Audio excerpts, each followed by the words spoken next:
Hello, everybody. This is Professor Hill. This is a short video for our class, Introduction to Ethics 2306 here at St. Philip's College. This is the Maymester version, and we're flying through this pretty fast. I had a chance to catch up all the grading today. It's Thursday, the 24th of May, 2018. We had an assignment due last night, and like I said, I got through them all today, and they look pretty good. It's a mix still, but you know what? On the whole, the class responses have been very good. And like I said, you can see all of these. You're responding to them. Some of them are extraordinarily well done and thoughtful. And as you can see, also mixed in terms of the judgment, in terms of what's right and what's wrong and why. Um, it's the case about John, the paramedic. I thought there were some good, thoughtful responses. Um, you will not be surprised to hear me say that, yes, no, look, this is a case of applied ethics, as well as some other things. Applied ethics is really just saying there's a set of rules that govern your behavior within a certain profession. This was a case of a man violating those ethics. And, there's lots of people, and we saw this in the responses, who say, look, what he did was understandable, but the question was, is it justifiable? And the larger question in regards to applied ethics is, was it a violation of the applied ethics? Whether or not you think it was good or bad, right or wrong, it certainly violated the applied ethics. Now we got a whole nother thing about the law. There's lots of different sets of authority. And we see that even within law, right? There's state law and federal law. There's international law. But there's different sources of authority beyond the law. One of them is codes of ethics for professionals. But there's others. There's folks in the military, right? There's the Uniform Code of Military Justice. There's people that have religious obligations. And again, their religion becomes a source of authority for them. In the Roman Catholic Church, for example, there's literally a code of canon law, and it gives people's rights and responsibilities within the church in regards to these theological matters. So my point is that there's all these different sources of authority that guide people in their ethical decision making, especially in very stressful, difficult, moral situations like the one John was faced with. I think it was the wrong decision. I think what he did was terrible. I think that people rightly pointed out that you don't want paramedics coming into your home and having to make moral judgments about whether or not you're good enough to treat or not. In fact, that's the reason why we have these profession-wide standards of good practice and good conduct, these codes of ethics. That's what applied ethics is about. Does my heart go out to the victims of violent crime and rape? And people were talking about the fact that some of these folks, the perpetrators, aren't arrested, they're not tried and convicted. Look, that's certainly true. But in regards to some narrow questions, like did he violate the code of ethics that governs paramedics? The answer is yes. Now, it's a separate question whether or not you think it was justified or not. By the way, he did. This was a student who told this story in class. You could have heard a pin drop by the time he got to the end of it. And there were lots of students who, at the end of this, other students asked John, they said, well, now hold on a minute.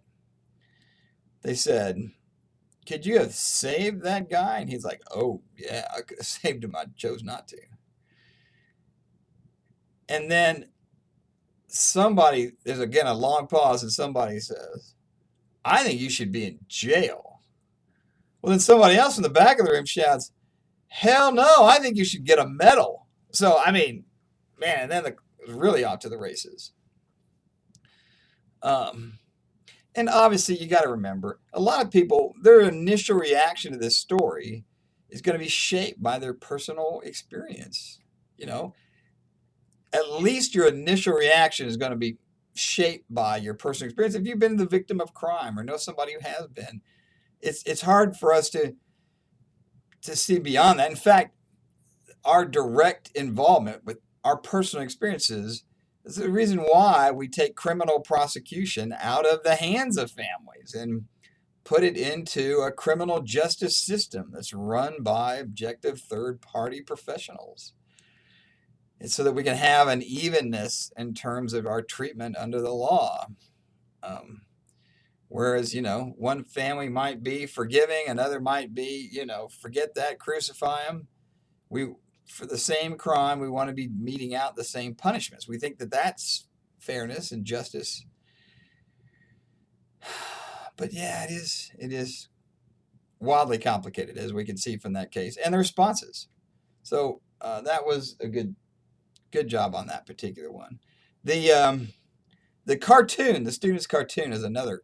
I want to make a couple of comments about that one because, again, I want you to hear how that one, essentially ended, which was that this gets kicked up from the professor who takes it to the dean. The dean interviews the student who drew the cartoon. And initially the student's shocked. Like, where did you get that? I threw that away. And I said, look, somebody else found it and turned it in, and I need to visit with you about this. And the student's response is, oh my God, first of all, yes, I drew that cartoon. Second of all, no, you need to know that was just a goof. It was a joke. I never intended to give it to him, but it's not a threat, which is why I threw it away. In fact, I wasn't threatening him because I threw it away. Well, the dean believes the student. The student has no other history. There's no disciplinary or criminal record or anything. And he says, all right, look, I'm going to talk to the professor, but get out of here. So then the dean turns around and talks to the professor and goes, look, I talked to the student. I really don't think there was any serious threat here. And I'm convinced he threw it away because he was just, goofing around. He was just doodling. It was nothing. He didn't think it wasn't a serious threat. And so now the professor's reaction to the dean is, wait, hold on a minute. What? You're not going to do anything? The dean's like, no. And the professor basically has a stroke and says, no, hold on a minute. I've been threatened. You know how I know I've been threatened? Look in your hand. You're holding the piece of paper right there. And, professors, people in schools get shot. You got to be crazy. This is exactly the kind of evidence people turn around and point to afterwards and say, oh, if only if we had done something. Well, now the dean's like, oh, no, okay. He's like, all right, look, let me rethink this. I'll get back in touch with you. And I promise you this made a difference. What made a difference was it was towards the very end of the semester. There's only like a week or two left in the semester. And so the dean calls the student back in and says, look, this is what we're going to do. The professor is upset. I guess he's got a point. I'm going to suspend you from school for the rest of the semester, but you can still finish your classes, finish taking your exams.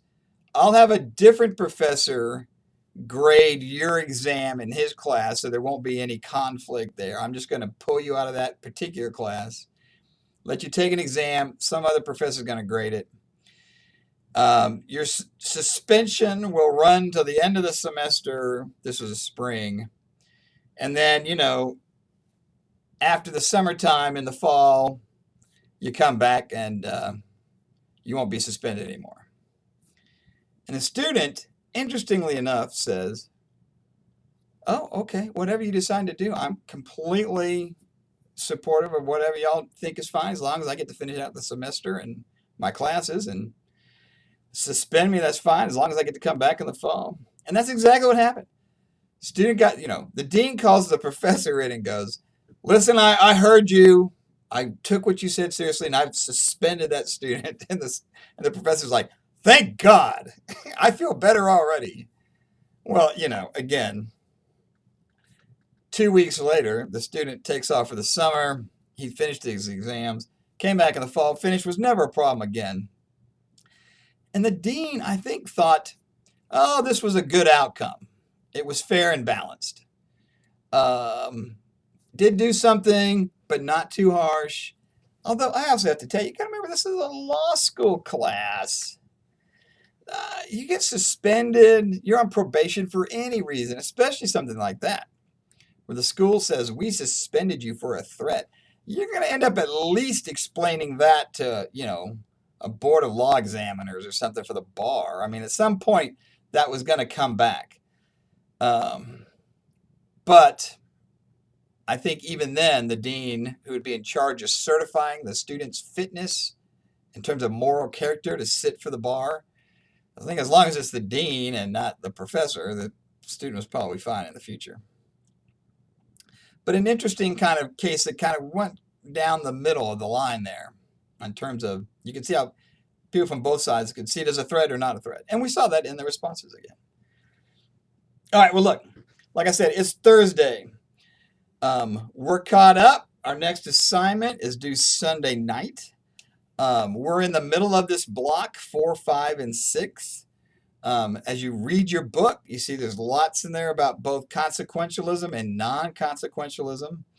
And to help us with some of those concepts is both, don't forget, the Norton Online Study Space for Doing Ethics by Louis Vaughn, which we've got the links to. But then also, there's a couple of other videos that are available that I'm going to put links to that help explain the ethics, the philosophy behind consequentialism and non-consequentialism. That I think will be helpful. They're introductions. They're relatively basic, but they're helpful. And then you can explore it a little more in the text. I'll add another video or two between now and our next assignment being due. And of course, anytime you've got questions, just let me know. But the cases have been interesting. Your responses have, again, on the whole, have been very good. If they were late, they got marked down. If they were just too short, only a couple sentences, they got marked down. If you didn't mention the text and the material from the text, they got marked down. But again, most people are doing really well. So the bottom line is I'm happy about how things are going. It looks like you're reading, learning, applying to the case studies, and doing a good job in terms of the writing assignments, which is what we're after. But don't forget, this whole thing also ends really quickly. This whole thing comes to a screeching halt a week from today. That's when all of this ends. So we've only got a week left. Our assignment Wednesday, and then as we get into next week, we got the final exam as well. So if you've got questions, let me know. In the meantime, keep doing what you're doing, which is good work. So take care. I'll talk to you again soon. Bye-bye.